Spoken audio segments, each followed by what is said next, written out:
Hello YouTube, this is Morgan Airspeed Prime here with my next Shadow of Kyoshi chapter analysis video.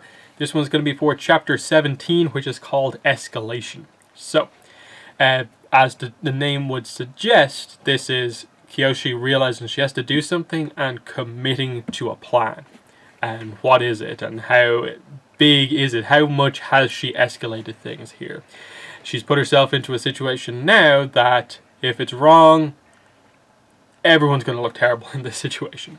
So she goes with Jinpa back to the message in the hillside, the Melanya message, Hail Fire Lord Cheijin, of course. So they land down next to it.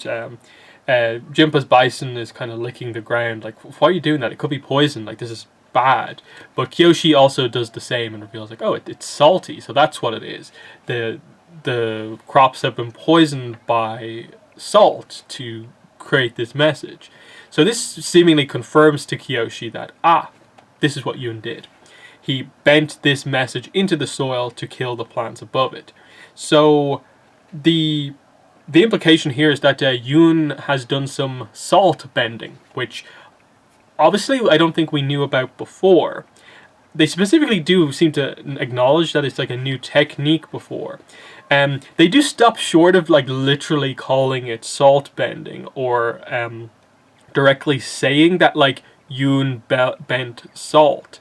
Yun bent a message into the soil to kill the plants above it. And the fact that they mentioned like the salt mines, which was one of the things that the Sowon clan bought from Kyoso territory. This seems like a very, very obvious and clear connection between Yun and the Sowon clan. That how could he have got the salt to do this on such a large scale, unless it was from the new owner of the mine? So this to Kyoshi confirms it, but when she gets back and tells Heiran, it's like, okay, I do believe you now that Yun is likely working with the Sowon, but that is not going to be good enough evidence because it is based on an earthbending technique no one has ever heard of before. So I think Nyahada calling it that is what confirms to us that the implication is that, yeah, Yun was bending salt into the field to create such an important message. Because otherwise, like, the implication is that he had to bend the earth open to form the message and then manually put the salt in, which I don't think is the case. But either way, so cool thing. How much practical application does salt bending have?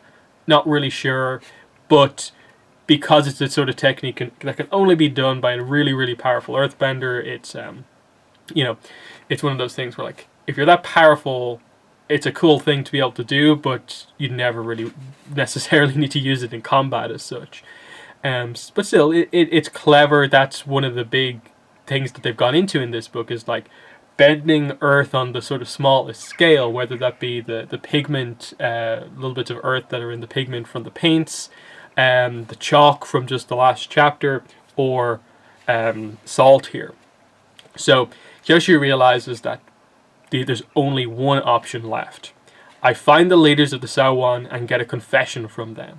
And so everyone is silent at this because they realize that what this basically means is confronting Huazo and Cheijin and forcing a confession out of them. It means taking the blunt approach of basically taking them, which is what happens here. The plan is to kidnap Huazo and Cheijin and force them in front of everyone to admit that they hired Yun and stop this in that way. So this is why it's such an escalation. It's Kyoshi making her big move and it being something that, if this is a mistake, they're done. So that's what's going on here. They're all silent, but it's silent with the idea that this is what they have to agree to.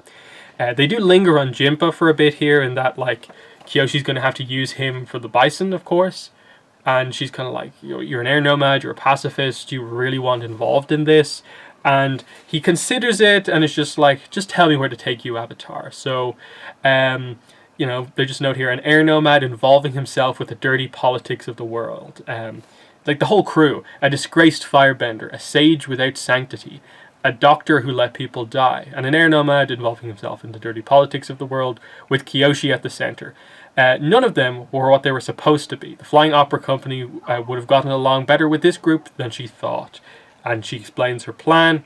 And at this point, they go off on the Bison, of course, to find Huazo. So Kyoshi confronts Huazo.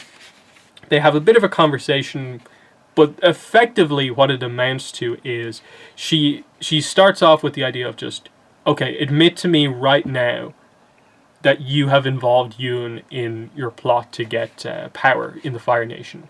And she's just like, Yoon, who is that? Is that the boy who attacked the palace before? It seems to Kyoshi like she's acting like she doesn't actually know who Yoon is, but this, of course, would be the tactic someone like this would have if they did this. So she's getting more and more sort of aggressive with Huazo here. And she threatens her here. Really powerful water bending. Huazo's, like, I suppose, ship. She's about to get on her ship to head back. And Kyoshi basically does a super powerful wave of water. Sends the boat completely away from the shore. And then ices it up in the air. And because Ottawad is here, because like she wanted some backup near the water, Ottawad is like, whoa, laws fins, you've got enough raw power to freeze a polar orca solid. So even someone like Ottawad is like, wow, that is some high power water bending that you've just done there. So it is a pretty noticeable threat. But Huazo's just like, you have nothing, Avatar. Try to intimidate me all you want, hurt me even. You'd only be strengthening my clan's position in the coming war. There's nothing you can do to get what you want. And so Kyoshi has to take her here. You're coming with me to Capital Island alone. And so she just says to the people around her, like, okay, the Avatar's kidnapping me on behalf of Zoryu. I'm about to be, falsely imprisoned. And she's telling all of the men around her that tell everyone that this is what is happening. She's being very calm about it, describing the full situation here. I'm being taken by Zoryu's hired bandit, the Avatar, and it's like, this is how you craft the image of events as they happen, girl. And Huazo's like, do you play Paisho? And she's like, oh, I take that as a no. I thought as much. You see, my dear, one of the first lessons a player learns is never to interrupt your opponent when she's in the middle of making a fatal mistake. So Huazo is just like, this is actually what I want. This will make our clan look even better and make the Kyoso and the Fire Lord look even worse. That you are actually taking me, like the leader of the Sowon clan, hostage here, kidnapping me in front of everyone. So this is like, this either has to work or it's the worst move Kyoshi's ever made in her life. So they return back to Jinpa and Heiran, everyone involved in this. And when Huazo sees Heiran, it's just like, oh, this keeps getting more hilarious by the second. You know what this means, Heiran. The Avatar's disgraced herself and you've thrown your lot in with her. When my clan finally triumphs, there will be no mercy for the Seinaka. Heiran actually speaks, but her voice is kind of all garbled. But Heiran says terrifying when she speaks now. We have no need of mercy, only justice. So a very Kyoshi type line there, of course. But yeah, Kyoshi then, moment of doubt here. What if she's right? By doing this, I'm ruining my own honor. Heiran's response is, only because you understand the true meaning and value of the word. Honor cannot be coveted too dearly, young lady. Sometimes it must be laid down for the good of others. At this point, Rangi shows up, so she hasn't been involved in the planning of this. They specifically agreed to this as the plan without her being there. So Heiran is arriving to see them kidnapping Huazo and is like, no, this is not the way to do things. What's going on here? Have you lost your mind? And big moment, like Kyoshi's already made a mistake with Rangi, but this doubles down on it. Kyoshi took one of her fans out. As gently as she could, she earthbent Rangi into the ground, halfway up to her shins. What in the name of Kyoshi? Is this you? Stop it, let me out. And she remembers what Heiran said to her from before. There are places my daughter will never go. There were places Kyoshi would never take Rangi. Just honorable, kind Rangi who believed in what the Avatar stood for. Kyoshi leaned over and kissed Rangi on the top of her head. Please forgive me, before she climbed onto Yin Yang's saddle. So Rangi's planted in the ground, screaming at Kyoshi. What says here? right at the end of the chapter. Kyoshi clenched her teeth and wished the bison could climb faster. She needed to be high in the sky where the air was thin, and she could no longer hear Rangi crying her name. So, yeah, really interesting turn of events in this chapter to see them go down the path of, just as like they seemingly had a breakup in the last chapter, but Rangi came back and gave her the food. Now when they have to act, they realize they're going to have to act outside of honor, basically, outside of the things most people would usually want to do. And this links back into the discussion they had before. Rangi is going to be utterly unwilling to do a lot of this stuff. You have to do that. I'll do it. Hey Ron, I'll do it. But Rangi can't. And so this is Kyoshi keeping Rangi out of the dirty business that needs to be done here. Rangi is not going to be implicated in this kidnapping here, and she just doesn't agree with it. So again, it really doubles down on the idea of like so much is happening to Rangi here. She's seeing her mother, her girlfriend, her nation, so much going wrong right now, and she's just been earthbent into the ground here, helpless. And can their relationship, exist after this? It really depends on just how this goes. When they pick up Cheijin and Kyoshi gets to properly interrogating them, what truth comes out? Is Kyoshi's theory on the subject correct or not? And that's the big setup at this point, that Kyoshi's been forced to make a big move, but she's not a player.